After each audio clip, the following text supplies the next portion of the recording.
नमस्कार students, NSQF level 2 electrical and electronic system part 3 देख रहे हैं आप।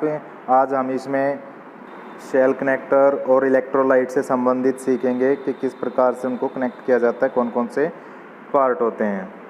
देखते हैं internal cell connector. Internal cell connectors को सेल एलिमेंट को सीरीज में जोड़ने के लिए उपयोग किया जाता है।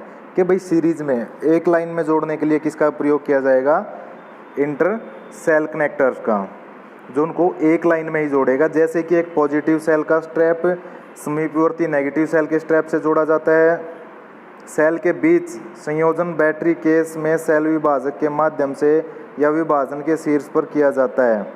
कि भाई जो इन्होंने आपस में जोड़ दिया, जैसे कि इन्होंने सीरीज में जोड़ा कि एक पॉजिटिव एक नेगेटिव, एक पॉजिटिव एक नेगेटिव, ऐसे करके क्या होगा, इसके दो टर्मिनल निकलेंगे, एक पॉजिटिव निकलेगा और एक नेगेटिव। आप देखते हैं बैटरी के ऊपर दो तरह के टर्मिनल निकलते हैं, एक नेगेटिव और एक पॉजिटिव। तो ऐसे ऐसे करके जो इंटर सेल कनेक्टर है उसके द्वारा इनके जो अंदर के सेल हैं उनको जोड़ दिया जाता है। सेल आपको बताए थे, जैसे कि एक बैटरी के अंदर जो 12 वोल्ट की बैटरी होती है उसके अंदर 6 सेल रहेंगे, और यह इस प्रकार जो है इनको अलग करने के लिए बैटरी के ऊपर जो कवर लगाया जाएगा उस टाइम पर यह प्रक्रिया की जाएगी। इस प्रकार के निर्माण से न केवल सेल के बीच एक एसिड संयतशील उत्पन्न होती है, बल्कि सेल से सेल के बीच वोल्टेज हानि की भी न्यूनतम होती है। कि भाई इस प्रकार से जब इनको जोड़ा जाएगा, इस प्रक्रिया के द्वारा जोड़ा जाएगा, तो वहाँ पर बिजली वोल्टेज ड्रॉप होने का भी जो है बचाव रहेगा, जो है आपस में शॉर्ट होने से भी बचेंगी। इन 3 प्रकार के संयोजनों में से सेल विभाजक माध्यम से का प्रकार सेल के बीच सबसे छोटे मार्ग तथा सबसे कम विद्युत प्रतिरोध प्रदान करता है। विभाजन के शीर्ष पर संयोजन थोड़े लंबे होने के कारण अधिक प्रतिरोध प्रदान करते हैं। बाहरी संयोजन सबसे लंबे होते हैं और सबसे अधिक प्रतिरोध प्रदान करते हैं। तो ये आपको पता चल गया होगा इंटरनल सेल कनेक्टर।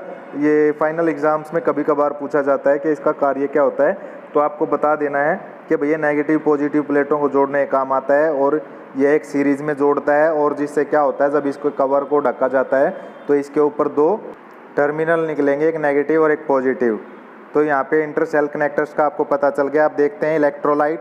इलेक्ट्रोलाइट क्या करता है कि इसमें क्यों कौन कौन सी चीज़ें मिक्स की जाती हैं और कितने कितने % रहती हैं। इलेक्ट्रोलाइट बैटरी को पूरा करने के लिए एक आवश्यक संघटक इलेक्ट्रोलाइट है। कि भाई जो एक मेन पार्ट जो है तो वो क्या है? इलेक्ट्रोलाइट, जो बैटरी के अंदर सारी प्रक्रियाएं करता है। इलेक्ट्रोलाइट को सल्फ्यूरिक एसिड H2SO4 को H2O के साथ जल मिश्रित किया जाता है। H2SO4 को H2O के साथ क्या किया जाता है? मिला दिया जाता है, तथा यह अनुपात बाहर के आधार के अनुसार 35% एसिड और 65% पानी होता है। तो स्टूडेंट्स यहाँ पर जो है इलेक्ट्रोलाइट के अंदर परसेंटेज पूछी जा सकती है आपसे, फाइनल एग्जाम्स के अंदर आपसे पूछा जा सकता है कि जो इलेक्ट्रोलाइट है उसके अंदर जो है वाटर कितना रहेगा और एसिड कितना रहेगा। तो आपको परसेंटेज बतानी है। 65% तो पानी रहेगा और 35% एसिड रहेगा। जब विद्युत भार एक चार्ज बैटरी के टर्मिनलों को जोड़ता है तो इलेक्ट्रोलाइट में एसिड बैटरी प्लेटों पर सक्रिय सामग्री के साथ प्रक्रिया करता है। तो भाई जब हम इसको बैटरी को चार्ज करते हैं तो उस टाइम पर क्या होता है, जो इलेक्ट्रोलाइट है वो बैटरी के अंदर जो सेल हैं उनके ऊपर जो लगाया गया जो धातु है उसके साथ प्रक्रिया करके विद्युत उत्पन्न करता है। तो आपको इलेक्ट्रोलाइट के बारे में ऐसे बता देना है। नेक्स्ट देखते हैं बैटरी कवर।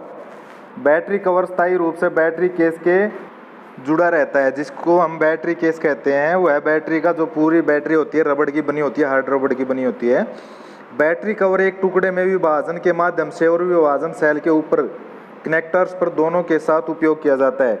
तो भाई जो ये कवर होता है ये बैटरी सेलों को ढकने के लिए, ताकि इलेक्ट्रोलाइट बाहर न निकले, और उसके ऊपर दोनों टर्मिनल लगे रहते हैं। अब देखते हैं बैटरी टर्मिनल कि भाई टर्मिनल कितने प्रकार के होते हैं और बैटरी में कौन कौन से प्रकार के टर्मिनल प्रयोग किए जाएंगे। वाहन की विद्युत प्रणाली को जोड़ने वाले टर्मिनलों बैटरी कवर पर स्थित होते हैं। तो भाई बैटरी कवर पर क्या लगे रहेंगे? टर्मिनल लगे रहेंगे जो विद्युत को आगे भेजने का कार्य करेंगे, जो कि एक अपवाद है। सामान्य टर्मिनल निम्नलिखित प्रकार के हैं। तो टर्मिनल कितने प्रकार के हैं आइए देखते हैं। तो फाइनल एग्जाम्स के अंदर आपसे पूछ लिया जा सकता है कि कौन सा टर्मिनल किस काम में आता है और कौन सी गाड़ियों में लगाया जाता है। तो यहाँ पर देखते हैं पोस्ट टाइप टर्मिनल अधिकतर कार और ट्रक की बैटरियों में प्रयोग किया जाते हैं। पोस्ट टाइप टर्मिनल कहाँ पर प्रयोग किया जाएगा? कार और ट्रक की बैटरियों में प्रयोग किया जाता है। साइड टर्मिनल, यह टर्मिनल बैटरी केस की पार्श्व बत्ती में शीर्ष किनारे के स्थापित किए जाते हैं। यह टर्मिनल चूड़ीदार होते हैं तथा बैटरी के केबल को जोड़ने के लिए विशेष बोल्ट की आवश्यकता होती है। तो भाई साइड टर्मिनल क्या होते हैं? बैटरी के साइड में लगाए जाएंगे और इसके अंदर क्या रहेंगी? चूड़ियाँ रहेंगी जो किसी बोल्ट की सहायता से उसको जोड़ने में काम आएंगी। फिर है एल टर्मिनल, व्यापक रूप से विशेष बैटरियों पर और कुछ आयातित कार बैटरियों पर प्रयोग होते हैं। कई हैवी ड्यूटी व्यावसायिक अनुप्रयोगों के परिचित पोस्ट टर्मिनल के अलावा दो अतिरिक्त प्रकार के उपयोग किए जाते हैं।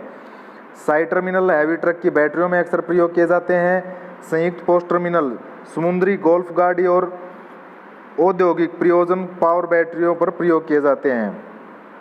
तो ये आपके जो है टर्मिनल बताए गए हैं, आपको इनको नोट कर लेना है और लिखना है और याद करना है। अब देखते हैं बैटरी परिचालन ऑपरेशन कि भाई बैटरी किस प्रकार से काम करती है। आपको इसको जो है एक प्रॉपर वीडियो के जरिए समझाया जाएगा कि किस प्रकार से बैटरी में वर्किंग करता है इलेक्ट्रोलाइट। आइए देखते हैं। जब बैटरी डिस्चार्ज होती है, यानी कि जब बैटरी क्या होती है? डिस्चार्ज हो जाती है, उसके अंदर कोई भी करंट नहीं होता, तो उस समय के बारे में बताया जा रहा है।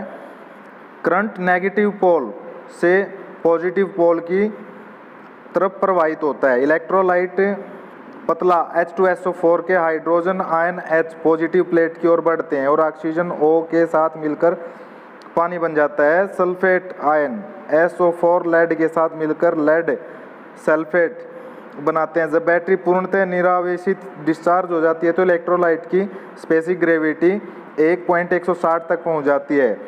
तो यहाँ पर फाइनल एग्जाम्स में एक क्वेश्चन पूछा जा सकता है कि जब बैटरी डिस्चार्ज हो जाती है तो स्पेसिफिक ग्रेविटी कहाँ तक पहुँच जाती है? तो आपको बताना है 1.160 तक। जब बैटरी आवेशित चार्ज होती है तो ये फाइनल एग्जाम्स में इनमें से कई बार पूछा जाता है कि भाई डिस्चार्ज बैटरी के बारे में बताएं और चार्ज बैटरी के बारे में बताएं। तो करंट पॉजिटिव पोल से नेगेटिव पोल की ओर प्रवाहित होगा। उसमें क्या हुआ था? नेगेटिव से पॉजिटिव की तरफ जा रहा था, यहाँ से पॉजिटिव से नेगेटिव को प्रवाहित होता है। ऑक्सीजन O अन्य पॉजिटिव प्लेट की ओर बढ़ते हैं, जहाँ से सल्फेट आयन SO4 को विस्थापित करते हैं और साथ साथ नेगेटिव प्लेट के साथ से वापस इलेक्ट्रोलाइट में संचालित हो जाता है। इससे नेगेटिव प्लेट पुनः लेड Pb में बदल जाती है। तो ये क्या था? ये दोनों का वर्किंग बताइए कि डिस्चार्ज में इस प्रकार से प्रक्रिया होगी और चार्ज बैटरी के अंदर इस प्रकार से प्रक्रिया होगी। नमस्कार दोस्तों, स्वागत है आपका द ऑटोमोटिव्स में। और आज हम बात करेंगे कि लीड एसिड कार बैटरी किस तरह से काम करती है।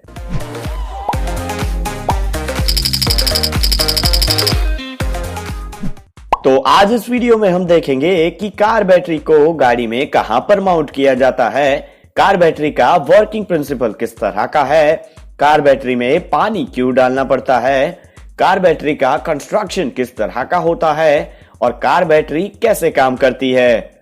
तो स्टार्ट करते हैं लोकेशन से। तो नॉर्मली गाड़ी के फ्रंट इंजन कंपार्टमेंट के अंदर आपको बैटरी माउंट की हुई मिल जाती है, जो कि नॉर्मली राइट साइड माउंट होती है। अब हर एक मैन्युफैक्चरर के ऊपर बैटरी का लोकेशन जो है वो चेंज होता रहता है।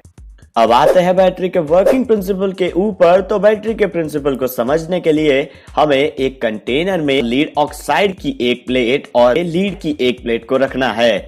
अब उस कंटेनर में हम सल्फ्यूरिक एसिड और पानी मिक्स करके डालते हैं, जिसे इलेक्ट्रोलाइट कहेंगे। अब दोनों प्लेट को एक बल्ब के साथ क्लोज सर्किट के अंदर कनेक्ट कर देना है। यहाँ पर जो सल्फ्यूरिक एसिड है उसमें हाइड्रोजन और सल्फेट के आयंस होंगे, जिसमें से हाइड्रोजन के आयंस पॉजिटिव प्लेट की ओर जाएंगे और उसे पॉजिटिव चार्ज कर देंगे और लीड ऑक्साइड की प्लेट पॉजिटिव चार्ज रहेगी। उसकी दूसरी ओर सल्फेट के आयंस नेगेटिव प्लेट पे जाएंगे, जिसके कारण लीड की बनी प्लेट को नेगेटिव चार्ज कर देंगे। और जिसके कारण जो लीड सल्फेट है उसका जनरेशन नेगेटिव प्लेट के ऊपर सबसे पहले शुरू हो जाएगा। अब नेगेटिव साइड से इलेक्ट्रॉन्स वायर से फ्लो होके पॉजिटिव साइड जाएंगे और पॉजिटिव प्लेट से अटैच होंगे, जिसके कारण पॉजिटिव प्लेट भी लीड सल्फेट जनरेट करेगी।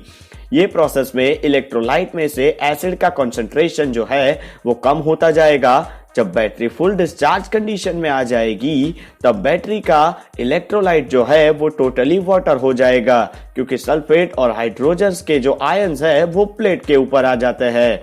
अब आप जब बैटरी को चार्ज करेंगे तब प्रोसेस पूरी रिवर्स हो जाएगी और सल्फेट और हाइड्रोजन के आयंस इलेक्ट्रोलाइट के अंदर जाएंगे जो कि प्लेट के ऊपर लगे थे।